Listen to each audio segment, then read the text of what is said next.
Welcome back, I should say, to our Sunday Bhagavatam class. As you know, as you may know, the last 3 Sundays I did these special programs with a devotional science institute. Oops, probably should be a little more neat here in Delhi, and so I thought it was, and so I hope you were able to watch those programs. I thought they were very important. So last 3 Sundays I was doing that, and now we're back to our regular Bhagavatam class, which I hope will not be interrupted again. So we begin today with let's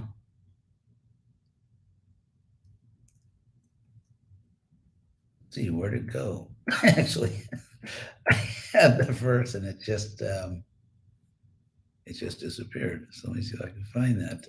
Oh, there it is. Okay. Twilight Zone experience. So 1:15:11. Om Namo Bhagavate Vasudevaya. Om Namo Bhagavate Vasudevaya. Om Namo Bhagavate Vasudevaya. So this is Arjuna speaking. Jo no Jugopa Vana Itya Duranta Kritrat Durvasa so Ari Rachitat Ayutagra Bhu Jaha Shakana Shishtam Upayuja Yatastrilo King Triptang Amongsta Salile Vinimagna Sangha. So this is the pastime where Duryodhana arranged or tricked or requested Durvasa Muni. It's not precisely clear whether Durvasa knew how he was being engaged in this devious, malicious plot. But Duryodhana knew that Durvasa was, frankly, one of those, I don't want to say typical, but not atypical great sages who has anger management problems. And I thought I would, anyway, so Duryodhana convinces Durvasa to go to the Pandavas who are in the forest just at the time after they finished eating, because Draupadi had this boon that she could supply unlimited food until she ate or something like that, and then it ended. So Duryodhana convinced Durvasa to go after the Pandavas and Draupadi had all eaten, and to go there expecting hospitality, to expect a meal. Now, of course, Durvasa is one of those characters who, it's kind of, you could say, paradoxical, if not contradictory, that he's a so-called great sage, in some ways a great sage, but he really does have what we would call anger management issues. He flies off the handle, as they say in English. For example, there's a story of Durvasa and Ambarish Maharaj, where same thing. Durvasa is very sensitive about his eating. He's a sage, and I think there's some real humor here in the text, because, clearly the Bhagavatam is aware that there's always this glorification of Brahmins. One has to serve the Brahmins. The greatest offense is to offend the Brahmins, and so on. And yet you have these Brahmins who really are out of control. And in the case of Durvasa, it's about his eating. He gets really angry if he's not fed properly. Not the typical sign of spiritual advancement. So perhaps the message here of the Bhagavatam is that just because someone is a so-called highly placed Brahmin, the person may not be that spiritually advanced. So Durvasa went with 10,000 disciples. That's another thing. I guess it's sort of perpetual padayatra or something, but to travel with 10,000 disciples, uh, yeah, I guess my first reaction is, why would you want to do that? But anyway, who am I to judge? So that's also unusual. I mean, I think there's some real tongue-in-cheek smiling at these Brahmins or these sages, because you have all these injunctions about serving and honoring Brahmins, and this sort of balances it. It makes it very clear that some of these people, these Brahmins, are really, they don't seem to have anything like ideal character. So anyway, so Durvasa went there according to plan, and there was no food left to give him, and so he went to bathe in the river. Actually, he went to bathe in the river with his 10,000 disciples, like this huge mega swimming party. And so the Pandavas didn't know what to do. Draupadi prayed to Krishna. He supplied unlimited. Actually, what he did is he made Durvasa and all of his followers feel as if they just seriously overeaten. Sometimes you eat so much that if someone offers you like one more grain of rice or a grape or anything, it's just like, no, you just can't stand the idea of eating one because you're just so stuffed. And so that's the way they were. So Jugopa Bane Etya, so Arjuna says, one who protected us. So the first words of this verse are, Yo means one who, no, there means us. And Jugopa, protected, like Gopala, the protector. So the one who protected us, Vane Etya Duranta Krichad Durvasa. So he protected us from a Duranta Krichad, from a really difficult situation. Duranta in Sanskrit, anta means end, and Duranta means a bad end, something that's going to really, like, there's no way out. That's the word Duranta. It's kind of an interesting word. Let's see, there's my little trusty Sanskrit dictionary. So the word, I think it's interesting for you to get an idea of the range of meanings. Having a bad end. Well, having a bad end, duranta, miserable, can also mean infinite, literally having no end. So, whoops. Um,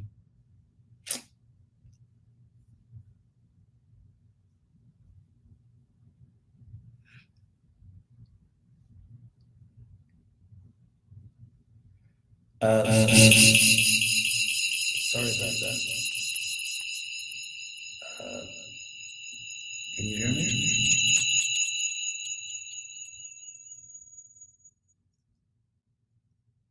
Okay. Un- oh, can you hear me now? Oh, good. Whew, sorry about that. I hit the wrong button. My bad, as the saying goes. So anyway, so getting back to this verse, I have to get the verse back now. There we go. So Jono Jugopa Vanaitya Duranta Kricha. So the one who protected us in the forest, coming there, Krishna came there, protected us in the forest from the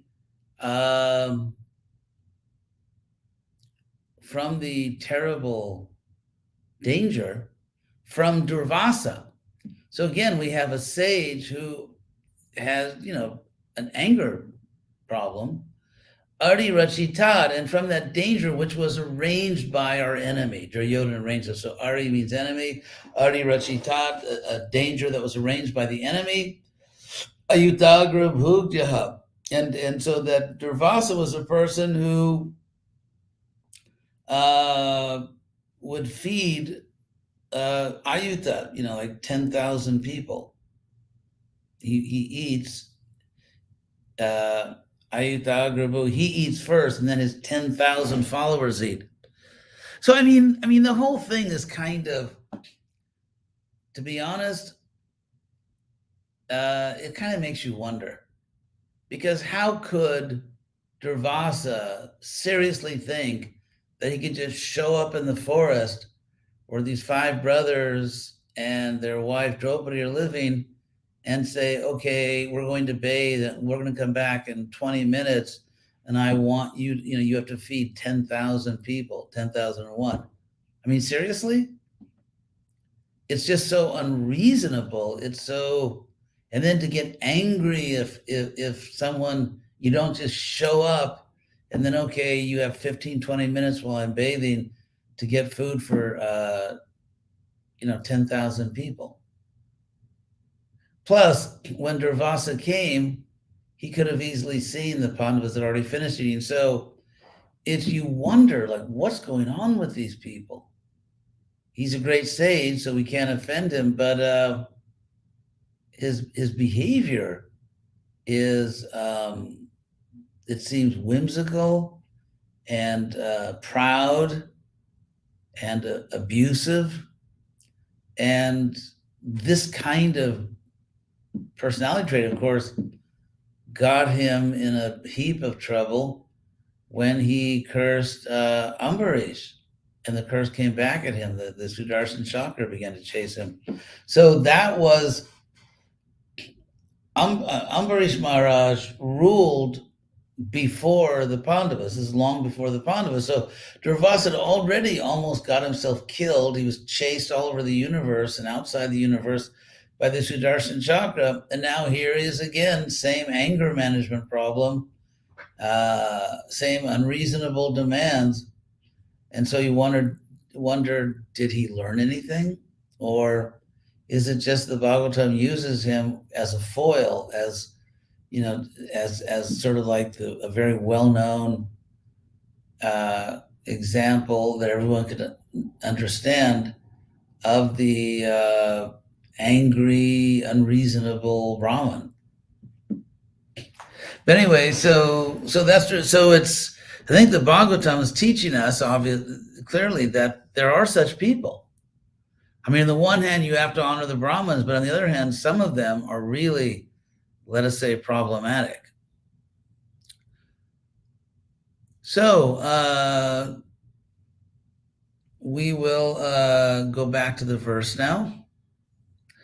So Shakana system upayuja. So shaka is generally spinach, and anna is rice. There's a little spinach and rice preparation. And shishtam, the remnants. So upayuja, engaging or taking that remnant of spinach and rice. The word upayuja in Sanskrit means, okay, 1 second, get that for you, because that's what Krishna did. To take for oneself, appropriate. So Krishna took for himself, the remnant, which is the word shishtam, the remnant of spinach and rice. And it wasn't like a meal. It wasn't a plate full. It was just shishtam. It was just the leftovers, just the remnant. And it actually doesn't say the remnants of foodstuff. Prabhupada translates it remnants of foodstuff. So, I mean, it doesn't necessarily mean just a tiny little bit. It's just what was left over. Shakana shishtam upayuja, yet thus, and from Krishna's taking the remnant of that spinach and rice, yet thus, from that, Trilo King Triptang amongsta, Salile Vinimagna Sangha. The Vinimagna Sangha, the group of the people, Durvasa and his followers, that's the Sangha who are Vinimagna, who are bathing in the water. Salile means in the water. They were immersed, actually, literally, Vinimagna, immersed in the water. Amongst us, they thought that not only are we stuffed, as we say in English, like really full, but the three worlds are satisfied. It's like the whole three world. No one in the universe can take another bite of food, and so it's sort of this very picturesque scene, very vivid scene. So Jo no Jugopa Vanaitya Duranta Krichat Durvasa Sodi Rachitad Ayutagra Bhugjaha Shakanna System Upayuja Jatastrilo King Triptang amongst the Salile Vinimagna Sangaha. So that's that verse. And we'll go to the next verse. Yat Tejasa Atta Bhagavan Yuti Shula Panir Vismapitak Sagirijo Astrangadan Nijangme Anye Pichaham Amunaiva Kalevarena Prapto Mahendra Bhavane Maharasanardam. So, Yet Tejasa, by whose power, Prabhupada says, by whose influence in the word for word, Tejas, by whose Tejas, by whose influence, by whose power, Bhagavan, which here refers to Lord Shiva, by whose power, by whose influence, the Lord with a trident in his hand. Shula means a trident or a spear. So Lord Shiva had a trident, a spear in his hand. And Yuti in the battle, Vismapitak, he was astonished, he was amazed. Prabhupada translates Vismapita, astonished. Vismapito Sagirijo, he was astonished along with his wife, who is Parvati. The name Parvati comes from the word Parvata, which means a mountain, and she was born from the mountain. So here she's called Girija, which means mountain born. So Shulapani, Lord Shiva, with his famous trident in his hand, he was astonished along with his wife, Girija, Parvati, and Astramadan Nijangme. And he gave me, Adan means he gave to me his own weapon. He gave to me his own weapon. So Anyeyapi Chahamamunaiva Kalevaram. And also Anyeyapi and even others here, as Prabhupada shows in the translation, means even others were astonished. So even others were astonished. And aham, I amunaiva kalevarena, with this very same body, amunaiva kalevarena, prapto mahendra bhavane mahadasanardam, I achieved in the abode of Mahendra, which means Maha Indra, great Indra, I achieved in the abode of Indra, Mahadasanardam, half of the great seat, literally. Ardha means half. Mahadasana, the great seat. So I achieved half of the great seat. In other words, he was able to share with Indra this throne of the King of Heaven. So Arjuna is showing all these amazing things happen that could only happen by Krishna's mercy, by Krishna's intervention. Otherwise, things like this just don't happen in this world. That's the idea. And then Tatraiva me viharato bhujadanda yugmam Gandhiva lakshanam arati vadhaya devaha sendraha shrita jadanubhavitam ajamidha tenaham adya musita purushena bhumna. So tatraiva, so right there, tatra means there and tatraiva means right there. In heaven, because from the last verse, Arjuna's still in Indraloka or on Indraloka. So, and I was Viharata, Prabhupada translates it, while staying as a guest. It also means sort of enjoying myself, like the word vihara, like so it means to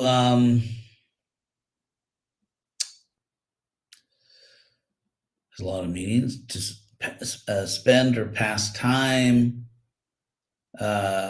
to move, roam around for pleasure, to enjoy oneself, recreation, or also to spend or pass time somewhere. So while I was spending time there, while I was enjoying myself there in Indraloka, Tatraiva, right there in Indraloka, Tatraiva me viharato bhuja danda yugmam gandiva lakshanam arati vidhaya deva sendra shita. So devaha, the gods, sa Indra, sa means with.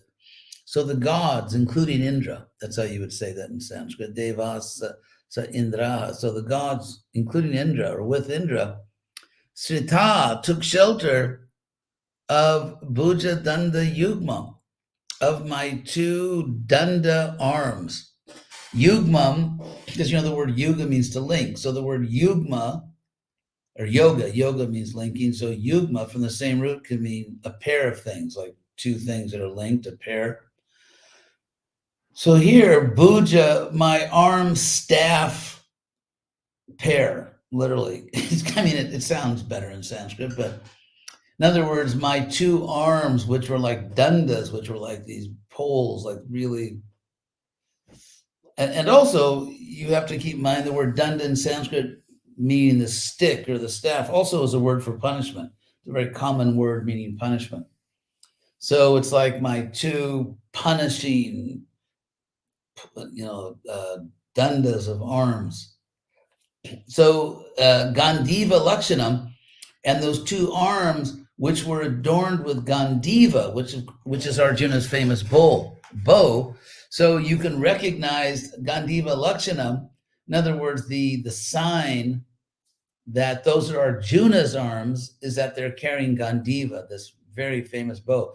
The other warriors even knew the sound of it, because when the Pandavas first came out of their clandestine exile, their incognito exile, and Arjuna was ecstatic to get his bow back in his hands, and he strung the bow and he just like twanged it, and the sound of his bow was so powerful that all the Kurus who had come there for no good purpose to steal from the king of Virat, they just heard that sound of his bow, and everyone was like, uh-oh. They knew that's Arjuna. So even the sound of that bow is famous.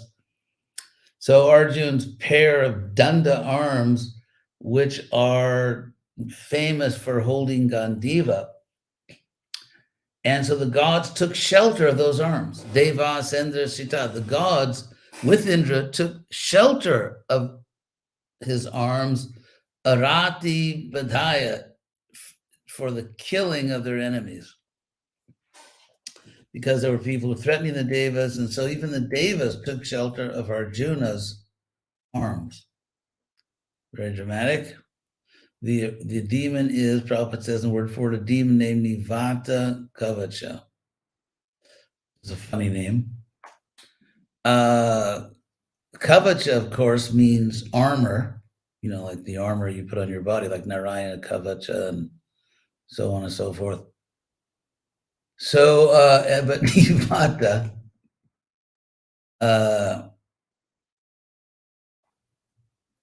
means impenetrable. Nivata, impenetrable. So Nivata Kavacha means that this demon had impenetrable armor, which is a little discouraging if you have to fight that person. So when this person was threatening the Devas with Indra, they took shelter of Arjuna's arms, which are marked by the Gandiva bow, Jadanu Bhavitam, and those arms had been made powerful by Krishna. Ajamita, that's a name for Yudhishthira. Arjuna's addressing him. So Tenaham Adya Mushita. So by that Lord who did all these things, Adya, today, now, Mushita, I have been cheated, or I have been deprived or abandoned. Because remember, this is all going on in the context of Krishna leaving this world. So the word Mushita means plundered, I'm bereft, deprived of, and so on. So I'm bereft of that person who did all these things. I'm deprived of him. So Tenaham Adya Mushita Purushena, I'm bereft of the Purusha, Bhuna, the great one, the almighty person. So those are the verses I guess maybe we'll do today. We'll continue hopefully next Sunday. And now I will take a look and see if there are any questions today. Let's see, comments. Well, it's glad some people showed up after we didn't have a class for a while. So there's Hladini Shakti. Actually, I'm going to start at the top here. If I can get this little thing to work. Okay, let's see. Thank you all for showing up. See if there are any questions. Thank you for your good wishes.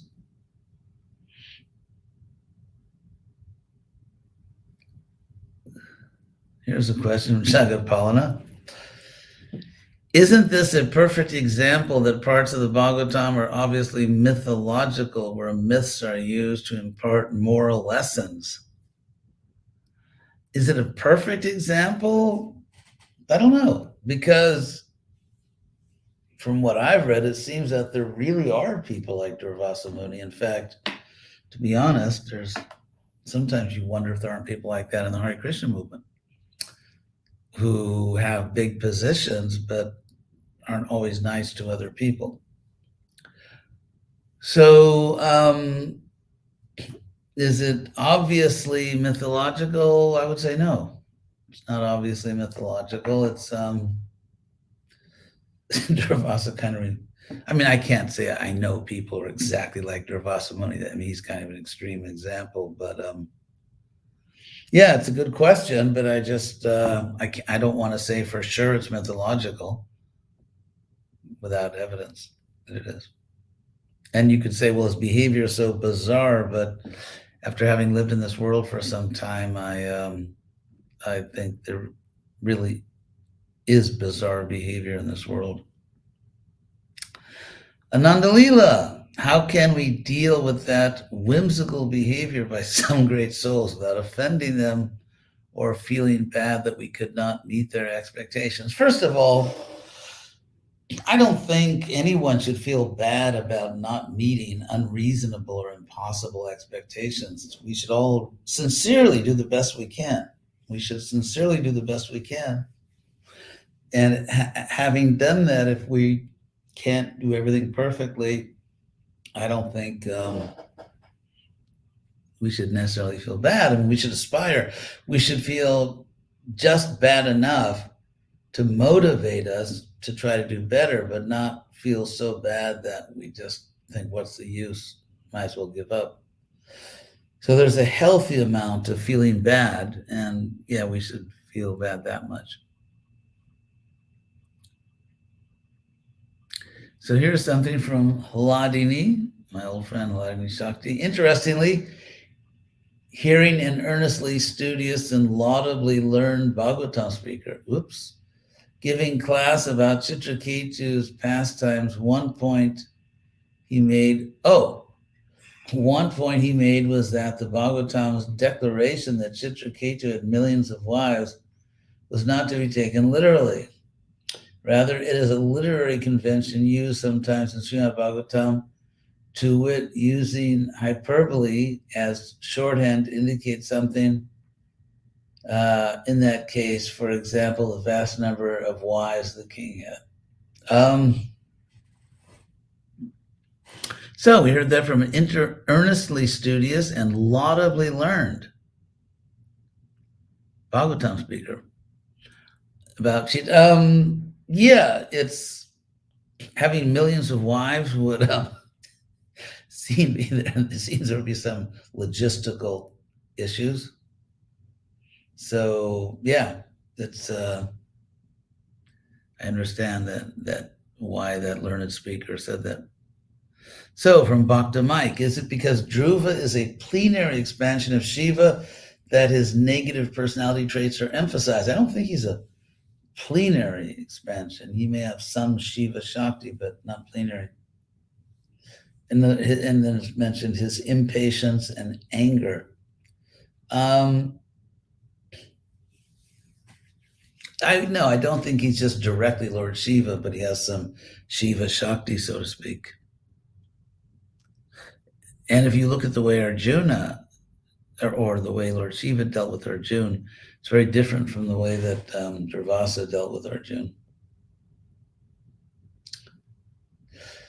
So from Leelakara, please,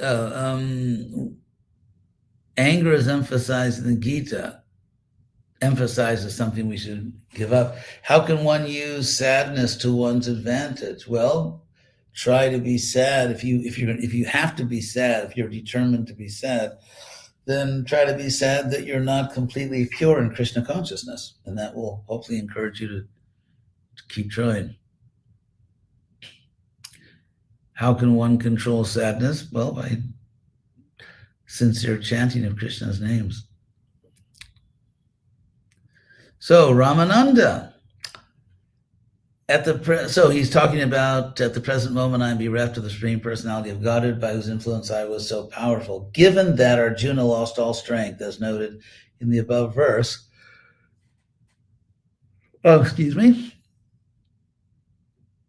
was Arjuna acting in a material body during these earthly pastimes, or was his spiritual body made to be weakened by Krishna's withdrawing his strength opulence? That's interesting. To be perfectly honest, the Bhagavatam is not explicit about this. It's not completely clear in the Bhagavatam, and therefore I prefer not to state things where I don't have very clear scriptural reference for it, unambiguous verification. So I think that's going to remain a mystery for at least a little longer. So in verse 42, in verse 42 of chapter 18 of Bhagavad Gita, 1842, Krishna describes the qualities of a Brahmana, none of which Durvasa Muni seems to possess.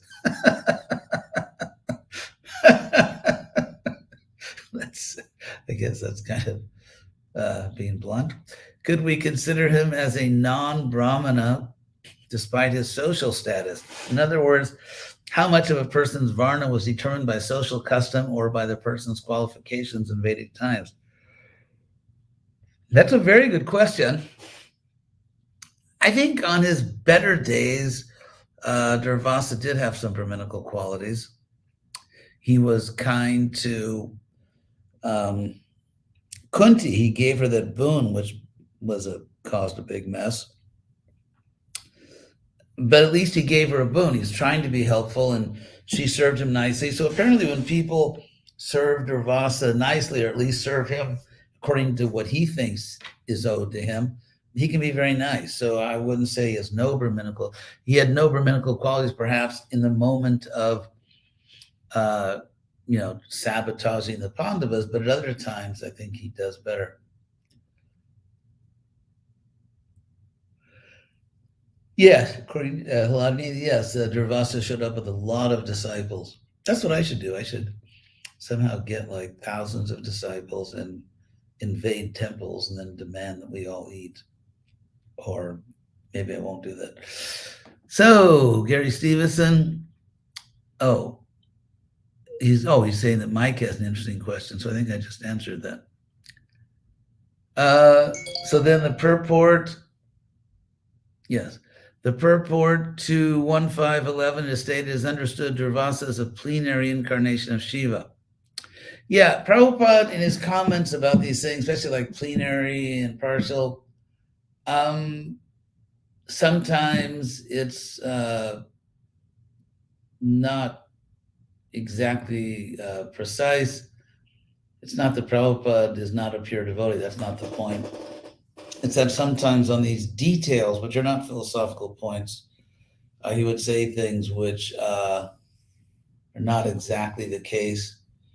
And this is exactly in accord with what Prabhupada said. He said a pure devotee is infallible when directly quoting Shastra. So Prabhupada himself gave us this hermeneutic, or this he gave us this criteria. So according to Prabhupada's criteria, a statement about Durvasa being a plenary form of Shiva where there's no Shastra, according to Prabhupada's own teaching, is not necessarily the case. So thank you all very much. Appreciate your coming to our little Sunday class. Hope you all have a great week, and we'll be back next week. Hare Krishna.